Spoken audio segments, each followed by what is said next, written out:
Hello and welcome. My name is Meepolis, they, he, she, and today we are looking at and talking about Go With The Flow, a friendship story, period, by Lily Williams and Karen Schneemann, published by First Second in 2020. Content notes for Harry Potter reference, and odd comment about Jane Eyre that seemed to be saying it's a feminist romance story?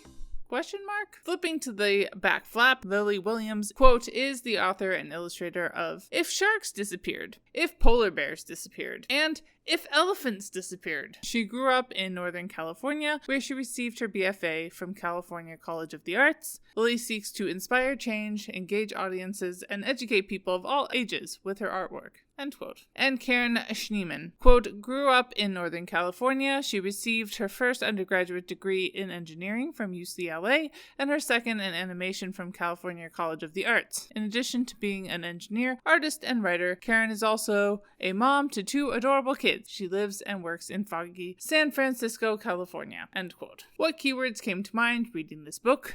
Love, friendship, PCOS, activism, menstruation, period, poverty, family, school, and blood. The summary over on Goodreads is, quote, good friends help you go with the flow. Best friends help you start a revolution. Sophomores Abby, Brit, Christine, and Sasha are fed up.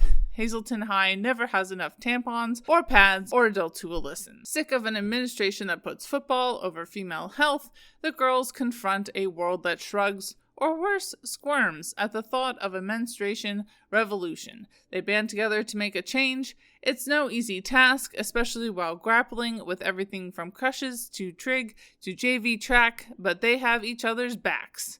That is, until one of the girls goes rogue, testing the limits of their friendship and pushing the friends to question the power of their own voices. Now they must learn to work together to raise each other up, but how do you stand your ground while raising bloody hell? End quote. Looking at the art and the writing, this book is very polished and easy to read, much like every other sort of genre story. There certainly are tropes and narrative arcs that are fairly common to the young adult books focused on social justice that I have read. It wasn't the strongest plot-wise, but it was far from the weakest either. Plus, menstruation. We need to talk about it much more than we do. Two things that I bring to the table that aren't the book's fault at all is one, I'm at least twice as old as target demographic, and two, I feel like my little corner of the world has seen a lot of expanded access to free menstrual supplies. So it can sometimes feel a little less urgent as a result, although I don't take that for granted. I think even the creative team behind the book would probably be pretty excited if Go With The Flow became outdated because we solved period poverty for everyone. Looking at the characters and their designs, I appreciated the diversity of body type, race, etc.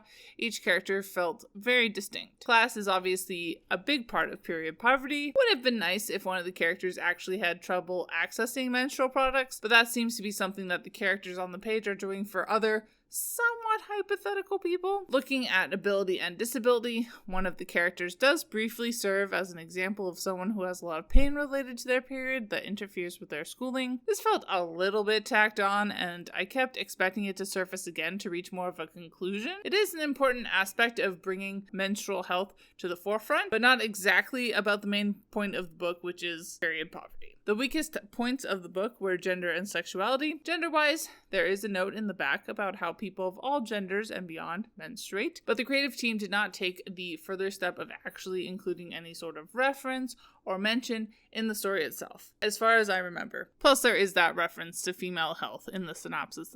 So this book really might not be worth picking up for some of us. And when it came to sexuality, there was a straight romance that kind of got shoehorned in, honestly. Otherwise, friendship is emphasized over romantic relationships, something I can certainly get behind, and obviously these kids are just figuring themselves out. This is my review though, so I did feel it was a bit imbalanced. Wrapping things up, Go With The Flow could have probably used a bit more work on the writing side. Kind of mid, though, in the end, so 3 stars. Bye all, keep reading, and organized end capitalist oppression. And as always, Literally Graphic is created on land that should be given back to the traditional landholders, which in this case is, to my knowledge, the Mississaugas of the Credit First Nation, Anishinaabe people, the Haudenosaunee Confederacy, and the Huron-Wendat Nation.